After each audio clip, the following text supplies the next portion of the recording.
So the clocks went back here in the UK this weekend. Many of us are starting to feel the gloom that is associated with the start of winter. But is there anything we can do to embrace it?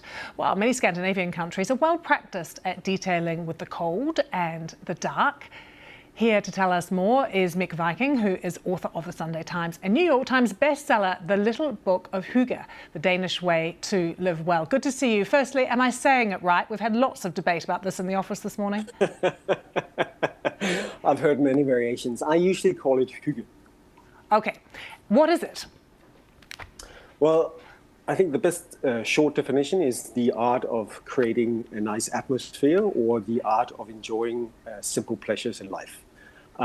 So it's a key sort of value or tradition in Denmark, practiced throughout the year, but essentially it's really a survival strategy for winter. I know you get cold and dark in the UK. We get it even colder and darker here in Denmark, and it's a way to sort of make the best of the situation, creating a perfect night in and sort of enjoying what you can in the dark cold times. We've just been seeing pictures of clearly Scandinavians eating some delicious iced Scandinavian bun, which would definitely cheer me up if I was given one of those. They are delicious and they're very big in the UK now as well. But what is your sort of top tip, aside from eating good pastries? Pastries are tremendously important. And actually, there was a British mother who wrote me a few years ago after she discovered hygge that earlier she would have had an afternoon with her two kids, and they might have had tea on the sofa and some biscuits, and she would have called that a lazy afternoon. Now she calls it a hyggelig afternoon. So it was a way for her to remove the guilt. But lighting is tremendously important for Danes in creating a nice, warm, comforting atmosphere. It's why Danes, we use twice as many candles as number 2 in Europe. So you want to create these pockets or islands of light, not this sort of white overhead lighting that Danes consider quite harsh.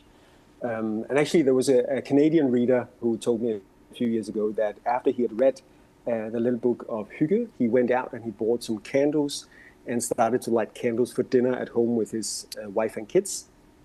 And he has 3 teenage sons. And at first, when he started to light the candles, the boys, they started to tease him. Dad, what's going on with the candles? Do you want to have some romantic time with Mom? Should we leave?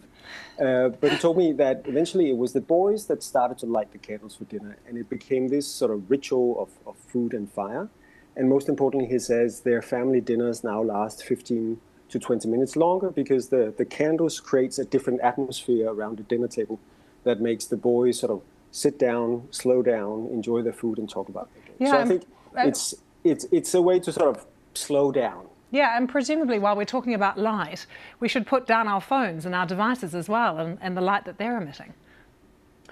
Yes, I mean, the more analog play we can create, the better.